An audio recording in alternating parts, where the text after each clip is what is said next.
Hello, everyone, and welcome to the Henchman's Memoirs. This is our campaign recap of our 5e Dungeons of Souls of Drakkenheim campaign. Now, when we last left off, we were in the Chapel of Saint Brenna in the outer city, and I had warned you that there were spoilers for the puzzles involved, and there's going to be spoilers for the final puzzle at the beginning of this episode. So, if you're going to play through Dungeons of Drakkenheim and the Chapel of Saint Brenna in particular, you're going to want to skip this episode. So, Pieter, the monk, Nexel, the hag-born sorcerer, Deus, the gnome druid, and Talon, the tabaxi rogue, were in the last room of the Chapel of Saint Brenna, and I had failed to give them the vital clue that they needed to complete the quest of retrieving the Scepter of Saint Vitruvio. And the last clue was, it's not enough to have the light within you, you must exemplify or radiate light, I think the word is, in the module. And the module basically says, well, they have to cast light or continual flame or fairy fire or sunbeam or something like that, so that they radiate light, which my resident expert on 5th edition told me actually only one of those spells can make a creature radiate light. You can't cast a light spell on a creature.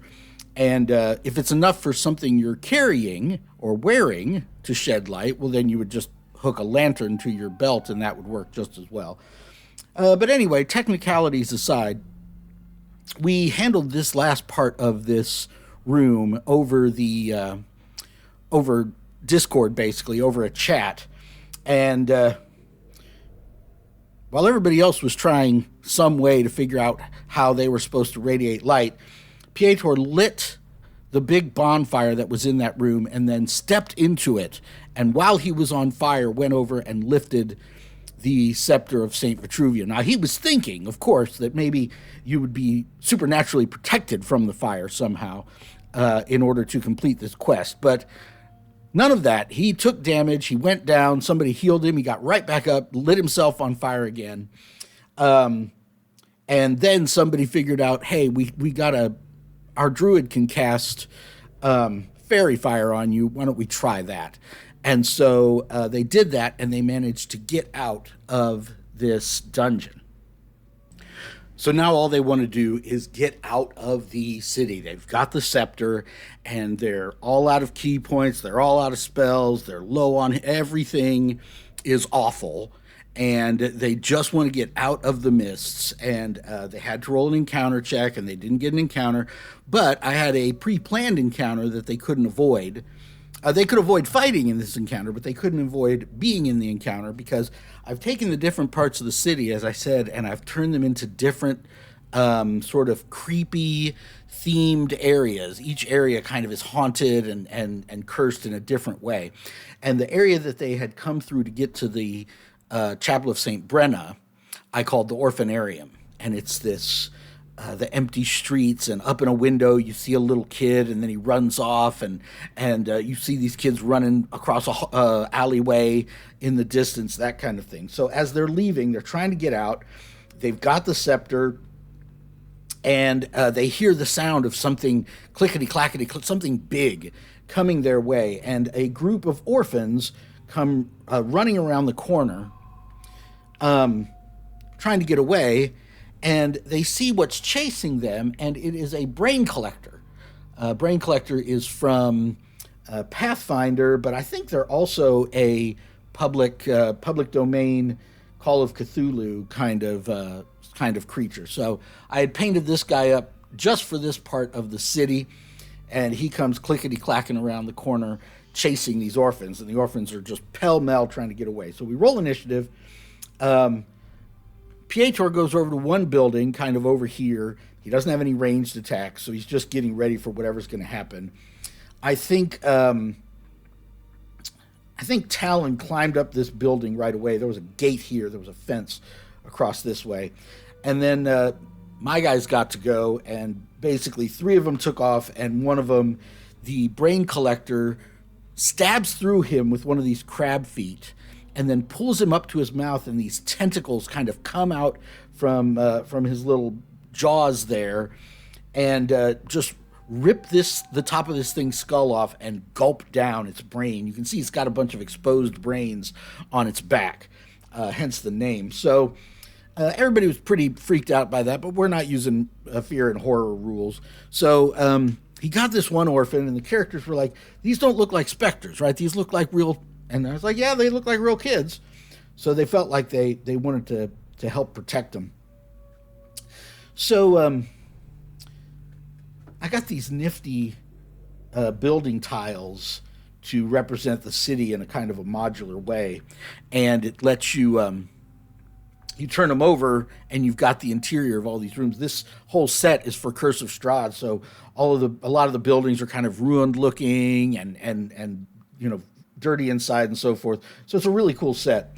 Talon climbs up on top of the building, and Nexel and Deus are focused on, they get this door open and they're holding it for the kids, and the kids run in and scurry across, and they find a little hole in the floor that leads them into a crawl space, and they're out of there, right? And this is where the players could have tried to just avoid the combat with the brain collector. But there wasn't really a whole bunch of communication between the different party members. So I just rolled randomly to see who this guy was going to go after, and he decided to go after Talon. So Talon had already asked me if I thought this thing was like a spider where it could climb up the walls. And I said it didn't look like it could. I think Nexel opened a window right here and shot at it with one of his cantrips. So this thing was trying to bash through the wall and get the window open. And old Pietro was just over here kind of hanging out, watching and waiting to see what was going to happen. I was thinking he would go ahead and run across while it was distracted and get over here to prevent splitting the party. But nah, he was fine over here. He was just hanging out. So he starts throwing his psychic daggers at it, and it decides it's going to go up, and it can't climb the side of the building like a spider, but it can kind of, in a demolishing sort of way, get up on this gate, and was halfway up on the roof with him. Meanwhile, Deus is like, well, I'm small. I'm gonna crawl through to the other side. So he finds himself over on the next street over, and of course the kids have disappeared completely. So he comes back. Nexel is moving back and forth. He'll come in, he'll shoot a cantrip at it, he'll go back, he'll close this door. He'll come in, he'll shoot it, he'll go back, close this door. And I think Talon took one hit from this thing and realized it was bad news. So now the monk, who only has like 4 hit points left, decides he wants to be the hero all of a sudden, and he takes out, he's looking for something to kind of bang and make a noise with. The only thing he's got on him is the Scepter of Saint Vitruvio, this precious ancient relic, and he's banging against the wall of the building he's standing next to, trying to get this thing's attention. So again, I roll randomly, and it decides to come after him. I think he was in danger of losing his brain in one hit. Nexel might have used his last silvery barbs. I can't exactly remember, but they started dealing some serious damage to this thing, and I had given it so many hit points, I thought they were just going to run away from it. It had like 100 hit points or something, but they were getting some lucky hits in. Deus sticks his head through the floorboard to try to see what's going on, and eventually, they actually managed to kill this thing. Pietro got a lucky, improvised weapon hit. I don't think he was using the scepter at this point. I think he found a stick or a baseball bat or something to use. But they basically beat this thing down, and it's laying there with its feet all curled up towards the sky. And they were able to get out of the inner city.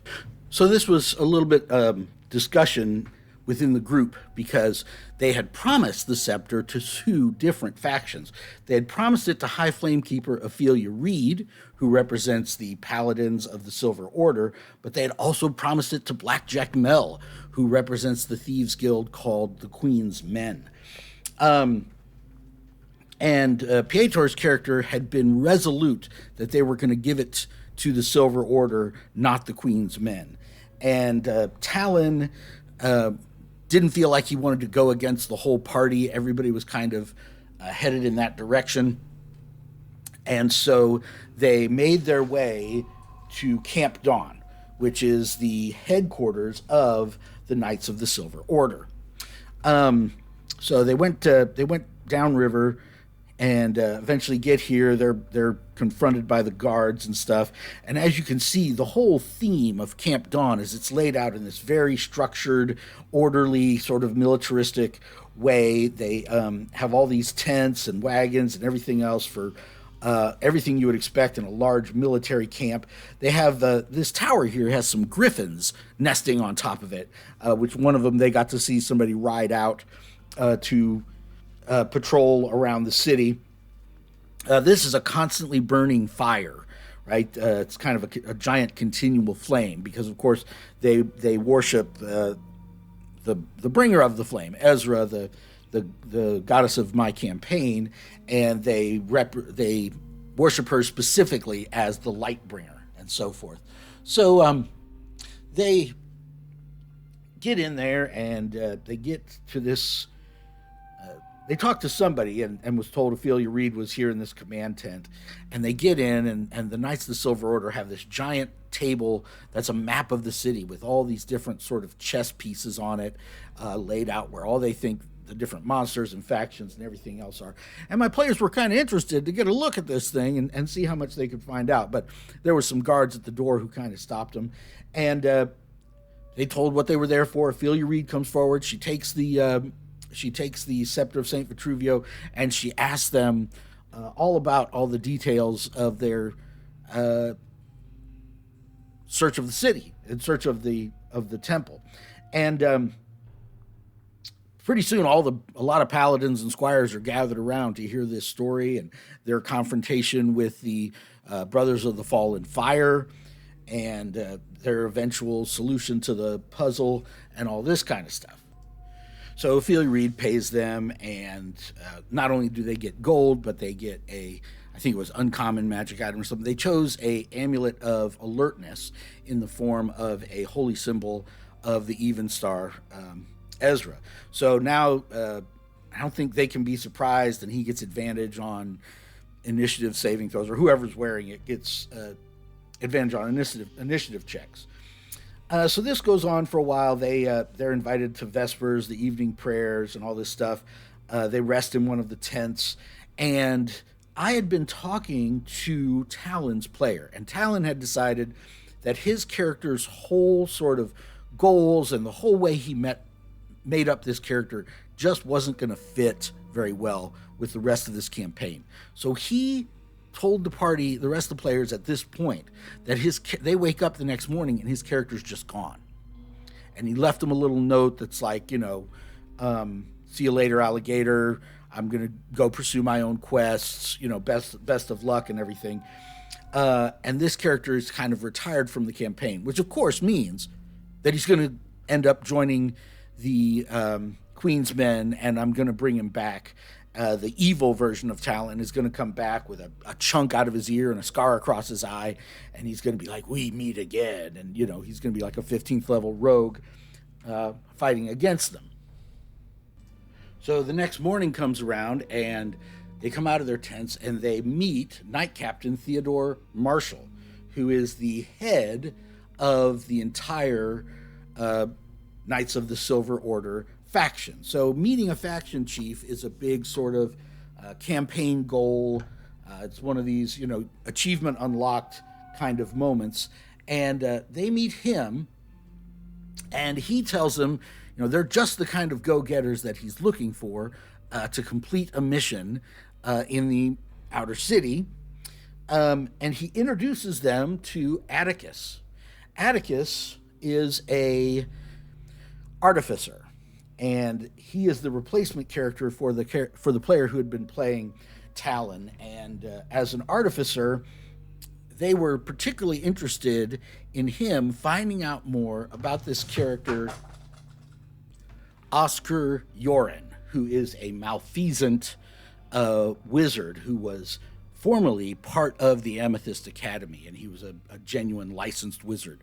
But he has since left the Amethyst Academy, and he's actually set up a sort of a camp in this mansion inside the haze. And he's found a way to like live inside the haze and not have to leave to get to finish a long rest or whatever else.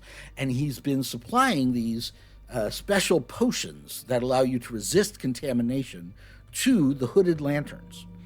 But the Knights of the Silver Order are very interested in his research because they want to understand as much as they can about delirium and about the effects of the haze and everything else, because they, of course, want to destroy all the delirium. And so what they really want is his research. They want his spell book. They want his notes. They want everything they can get about what he has found out about delirium and the haze. But worse come to worse, they're like, all we really need is his head. We could use this kind of speak with dead situation to find out what we need to find out. But we want you to go to this manor, and we want you to get Oscar Urin's research from him one way or another and bring it back here to Camp Dawn. And we're going to reward you with a Pearl of Power and some more gold. And, of course, you'll be moving up in the faction of the Silver Order. So the party agrees, and next time we're going to pick up as they head back into the outer city towards this Reed Manor to try to get the research of Oscar Urin. So if you're enjoying what you're seeing, make sure you give us a like and a subscribe, and maybe share us with somebody else who's interested in Drakkenheim, and we'll be back here in a week. Thanks.